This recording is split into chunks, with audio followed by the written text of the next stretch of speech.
प्रणाम गोड़ लागत नहीं। हम आप सबके छोट भाई विकास भोजपुरिया आज बहुत ही खुशी के बात बा कि आज एक बहुत ही सुरीली सिंगर इनका नाम है शशिलाल यादव जी, लेकिन अभी यहाँ के नाम हम चेंज कर दिले बनी, शशि शिवानी जी कर दिले बनी और बहुत ही अच्छा गाती हैं ये।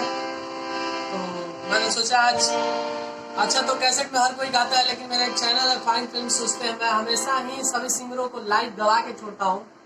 मैं सोचा इनका भी इंट्रोड्यूस आप लोग से करा दूं और इनका भी एक सॉन्ग आप लोग के बीच में क्यों न डालूं। और काफी अच्छी आवाज है, मैं चाहूंगा कि आप लोग भी जरूर सुने और चैनल के आप लोग सब्सक्राइब जरूर करें। कैसे पर हमेशा लेट से चाहे जब भी हमें कोई मनपसंद अच्छा कलाकार मिलेला तो बिना इंस्ट्रूमेंट के हम बना के वीडियो डाले नहीं, ताकि आप सबके बीच में सच्चाई समझ में आवे कि कितना गाओ था कि कितना गाओ था। तो आई मिलाव रहल बनी हम आप सबके शशि शिवानी जी से। हम सब लोग गोड़ छू गोड़ लगता नहीं, हम विकास सर जी हम माने नहीं और यहाँ के घर मतलब हम आए में नहीं और रउआ सबके बीच एगो हम मतलब गाना गावे जा रहे बनी और वह सब सुनी प्यार गुलाटी और चैनल सब्सक्राइब करें।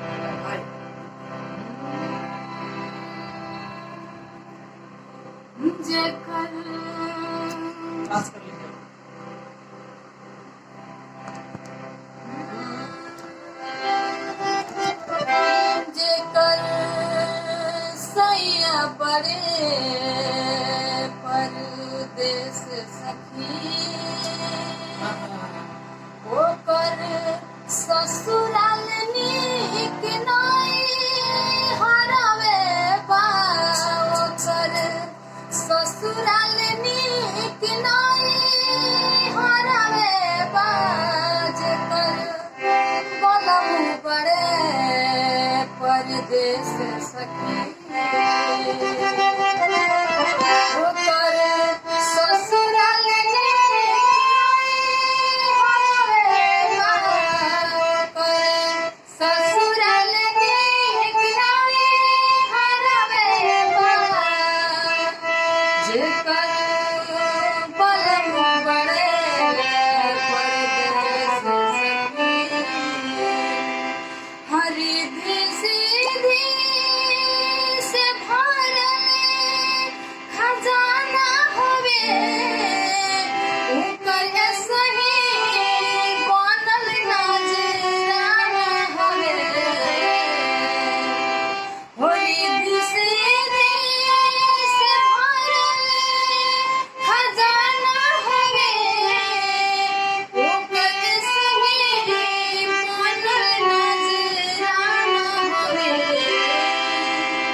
बहुत सुंदर। और हमारा तरफ से हम यदि कुछ रहते थे कि 10 पॉइंट का 100 पॉइंट दे देती।